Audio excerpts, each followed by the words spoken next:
আসসালামু আলাইকুম। আজকে সর্বশেষ সংবাদ জানাবো আমি নুসরাত। প্রথমেই জানিয়ে দেব সংবাদ শিরোনাম। জামালপুরে বিএনপির দুই গ্রুপের সংঘর্ষে আহত ৪। ৪৫তম বিসিএস এর চূড়ান্ত ফল প্রকাশ, ক্যাডার হলেন ১৮০৭ জন। ব্যাংকের এমডি ও সিইও নিয়োগের নতুন নির্দেশনা। পরিবার সহ লাভেলো আইসক্রিমের এমডি একরামুলের বিদেশ যাত্রায় নিষেধাজ্ঞা। বিশ্ববাজারে আবারও বাড়ল স্বর্ণের দাম। সর্বশেষ জানাবো যে কারণে হাসিনাকে ফেরত দেবে না ভারত। শিরোনাম শুনলেন, এবারে বিস্তারিত। জামালপুরে বিএনপির দুই গ্রুপের সংঘর্ষে আহত ৪। জামালপুরের ইসলামপুর উপজেলায় বিএনপির দুই গ্রুপের সংঘর্ষে ৪ জন আহত হয়েছে। বুধবার ২৬ নভেম্বর বিকেলে উপজেলার মলমগঞ্জ বাজারে এ ঘটনা ঘটে।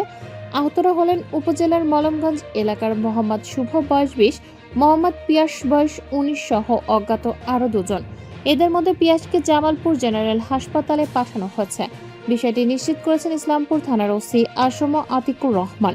স্থানীয় সূত্রে জানা যায়, বুধবার বিকেলে বিএনপির মনোনয়ন প্রত্যাশী শরীফুল ইসলাম খান ফরহাদের কর্মী সমর্থকরা তাকে উপজেলার কুলকান্দি গ্রামের বাড়িতে রেখে আসার সময় উপজেলার মলমগঞ্জ বাজারে বিএনপি থেকে ধানের শীষের মনোনীত প্রার্থী সুলতান মাহমুদ বাবুর কর্মী সমর্থকদের মধ্যে কথা কাটাকাটি হয়।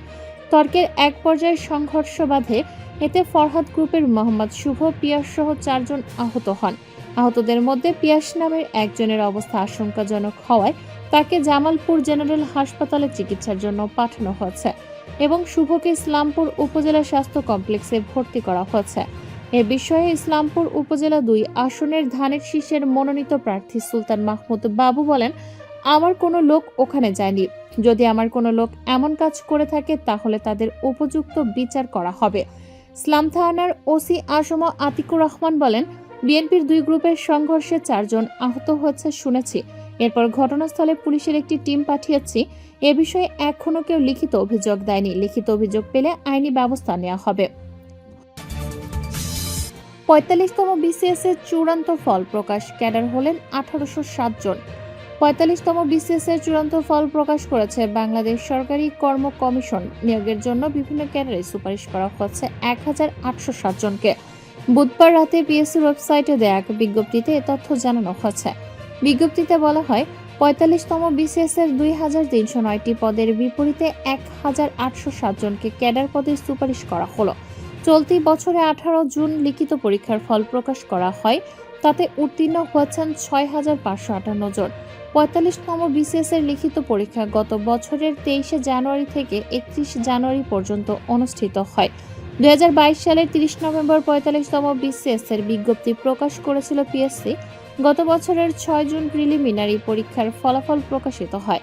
পরীক্ষায় পাশ করেন ১২,৭৮৯ জন। ৪৫তম বিসিএস প্রিলিমিনারি পরীক্ষায় আবেদনকারী ৩,৪৬,০০০ পরীক্ষার্থীর মধ্যে অংশ নেন ২,৬৮,১১৯ জন। পরীক্ষা দেননি ৭৮,৮০৩ জন। উপস্থিতির হার ৭৭.24। ব্যাংকের এমডি ও সিইও নিয়োগে নতুন নির্দেশনা। দেশের বাণিজ্যিক ব্যাংকগুলোর ব্যবস্থাপনা পরিচালক বা প্রধান নির্বাহী কর্মকর্তা সিইও পদে নিয়োগের ক্ষেত্রে অভিজ্ঞতার শর্ত আরও কঠোর করেছে বাংলাদেশ ব্যাংক। পাশাপাশি ব্যাংকিং ও আর্থিক খাতের নিয়ন্ত্রক সংস্থাগুলোর অভিজ্ঞ কর্মকর্তারাও এখন থেকে বাণিজ্যিক ব্যাংকের শীর্ষ নির্বাহী পদে আসীন হতে পারবেন। বুধবার কেন্দ্রীয় ব্যাংকের ব্যাংকিং প্রবিধান ও নীতি বিভাগ থেকে এ সংক্রান্ত একটি নির্দেশনা জারি করা হয়েছে। নতুন নির্দেশনা অনুযায়ী কোনো প্রার্থীকে এমডি পদের যোগ্য বিবেচিত হতে হলে তাকে অবশ্যই অতিরিক্ত ব্যবস্থাপনা পরিচালক এবং উপব্যবস্থাপনা পরিচালক হিসেবে সম্মিলিত বা এককভাবে মোট ৩ বছরের অভিজ্ঞতা থাকতে হবে। এর আগে এমডি বা সিইও পদে আবেদনের জন্য যে কোনো নিকটবর্তী ঊর্ধ্বতন পদে ২ বছরের অভিজ্ঞতা যথেষ্ট ছিল। নতুন সার্কুলারটি সেই পূর্বের অস্পষ্টতা দূর করে এমডি ডিএমডি পদের অভিজ্ঞতাকে বাধ্যতামূলক করেছে, যা ব্যাংকের শীর্ষ নেতৃত্বে অভিজ্ঞতার মানদণ্ডকে সুনির্দিষ্ট উন্নত করল। সার্কুলারে এমডি পদের জন্য একটি গুরুত্বপূর্ণ বিকল্প যোগ্যতার মানদণ্ড যুক্ত করা হয়েছে। এই বিধান অনুযায়ী ব্যাংকিং ও আর্থিক খাতের নিয়ন্ত্রক সংস্থাগুলোর প্রথম শ্রেণীর বা সমমানের সিনিয়র পদে কমপক্ষে 25 বছরের অভিজ্ঞতা এবং একই সঙ্গে জাতীয় বেতন স্কেলের গ্রেড 2 এ কাজ করার অভিজ্ঞতা রয়েছে এমন ব্যক্তিরাও সরাসরি এমডি পদে মনোনীত হতে পারবেন। এই নতুন বিধানের ফলে নিয়ন্ত্রক সংস্থার অভিজ্ঞ এবং উচ্চ পর্যায়ের কর্মীরা সরাসরি বাণিজ্যিক ব্যাংকের প্রধান নির্বাহী পদে আসার সুযোগ পাবেন। এর আগে 2024 সালের সার্কুলারে আর্থিক খাতের নিয়ন্ত্রক সংস্থার কর্মকর্তাদের জন্য এই সুযোগ রাখা হয়নি। এছাড়া পূর্বের নির্দেশনায় ব্যাংকিং খাতের ঊর্ধ্বতন পর্যায়ে সব মিলে 22 বছরের অভিজ্ঞতার শর্ত ছিল। পরিবার সহ লাভেল আইসক্রিমের এমডি একরামুলের বিদেশ যাত্রায় নিষেধাজ্ঞা।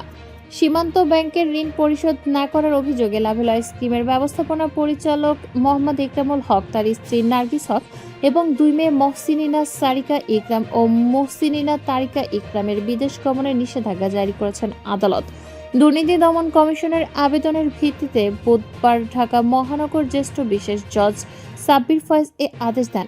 আদালতের বেঞ্চ সহকারী মোহাম্মদ রিয়াজ হোসেন জানিয়েছেন, দুদকের সহকারী পরিচালক হাফিজুর রহমান নিষেধাজ্ঞা চেয়ে আবেদন করেন, যা আদালত মঞ্জুর করেন। আবেদনে বলা হয়, ইকরামুল হকের বিরুদ্ধে সীমান্ত ব্যাংক লিমিটেডের ঋণ পরিশোধ না করার অভিযোগ রয়েছে। তদন্তে প্রাপ্ত তথ্য অনুযায়ী সংশ্লিষ্ট ব্যক্তিরা যে কোনো সময় বিদেশে পালিয়ে যেতে পারেন, তাই অভিযোগের সুষ্ঠু অনুসন্ধানের স্বার্থে তাদের বিদেশ গমন নিষিদ্ধ করা জরুরি। বিশ্ববাজারে আবারও বাড়ল স্বর্ণের দাম। টানা 3 দফা পতনের পর মঙ্গলবার আন্তর্জাতিক বাজারে স্বর্ণের দাম বেড়েছিল। এর পরের দিন বুধবার আবারও বেড়েছে স্বর্ণের দাম। রয়টার্সের প্রতিবেদন বলেছে, মার্কিন স্থানীয় বাজার স্বর্ণের দাম বুধবার 0.7% বৃদ্ধি পেয়ে প্রতি আউন্স 4160.12 ডলারে পৌঁছেছে। 14 নভেম্বরের পর এটি স্বর্ণের সর্বোচ্চ দাম। কেসিএম ট্রেডের প্রধান বাজার বিশ্লেষক টিম ওয়াটারার বলেন, ডিসেম্বরে সুদের হার কমানোর প্রত্যাশা এখনও আরও জোরদার হচ্ছে। ফেডারেল রিজার্ভ কর্মকর্তাদের নরম সুরের মন্তব্য, দুর্বল অর্থনৈতিক তথ্যের কারণে এই বিষয়টি আরও শক্তিশালী হচ্ছে, যা স্বর্ণের দাম বাড়িয়ে তুলেছে। অন্য মূল্যবান ধাতুর মধ্যে স্পষ্ট সিলভারের দাম 1.1% বেড়ে প্রতি আউন্স 51.96 ডলারে দাঁড়িয়েছে। এদিকে প্লাটিনাম ও প্যালাডিয়ামের দাম স্থিতিশীল রয়েছে, যে কারণে শেখ হাসিনাকে ফেরত দেবে না ভারত। বাংলাদেশ সরকার ভারতের কাছে নোট ভার্বাল পাঠিয়ে সাবেক প্রধানমন্ত্রী শেখ হাসিনার প্রত্যর্পণ চেয়েছে। আন্তর্জাতিক অপরাধ ট্রাইব্যুনাল গত 17 নভেম্বর শেখ হাসিনার সাবেক স্বরাষ্ট্রমন্ত্রী আসাদুজ্জামান খান কামালের অনুপস্থিতিতে মৃত্যুদণ্ড দেওয়ার 5 দিন পর এ অনুরোধ পাঠানো হয়। অভিযোগ ছিল, গত বছরের জুলাই আগস্টের শিক্ষার্থী আন্দোলন দমনের নির্দেশনা দিয়ে তারা প্রায় 1400 মানুষের মৃত্যুর জন্য দায়ী। ঢাকার এই আনুষ্ঠানিক পদক্ষেপটি আগে থেকেই প্রত্যাশিত ছিল। রায় ঘোষণার পরে অন্তর্বর্তী সরকার করা ভাষায় দিল্লির কাছে 2 জনকে দ্রুত বাংলাদেশে ফেরত পাঠানোর আহ্বান জানায়। পররাষ্ট্র মন্ত্রণালয় জানায়, বাংলাদেশের সঙ্গে থাকা প্রত্যর্পণ চুক্তি অনুযায়ী এটি ভারতের বাধ্যতামূলক দায়িত্ব। তারা আরও সতর্ক করে দেয়, মানবতা বিরোধী অপরাধে দোষী সাব্যস্ত ব্যক্তিদের আশ্রয় দেওয়া হলে তা হবে অমিত্র সুলভ আচরণ ও ন্যায় বিচারের প্রতি আঘাত। 2024 সালের 5 আগস্ট সরকার পতনের পর শেখ হাসিনা ভারতে আশ্রয় নেন এবং এরপর থেকে সেখান থেকেই বিবৃতি ও সাক্ষাৎকার দিয়ে যাচ্ছেন। গত 1 বছর ধরে তার প্রত্যর্পণের দাবি তুললেও ভারত আগের অনুরোধগুলোর জবাব দেয়নি। গত বছরের ডিসেম্বরে পাঠানো প্রথম নোট ভার্বালে ভারতের পররাষ্ট্র মন্ত্রণালয় শুধু গ্রহণের বিষয়টি নিশ্চিত করেছিল। দ্বিতীয় অনুরোধেও এখনও কোনো প্রত্যক্ষ সাড়া দেয়নি দিল্লি। আইসিটির রায়ের পর পররাষ্ট্র মন্ত্রণালয় শুধু জানিয়েছিল তারা রায়টি লক্ষ্য করেছে এবং বাংলাদেশের শান্তি, গণতন্ত্র, স্থিতিশীলতার পক্ষে থাকবে, কিন্তু প্রত্যর্পণ প্রসঙ্গ একেবারেই এড়িয়ে গেছে।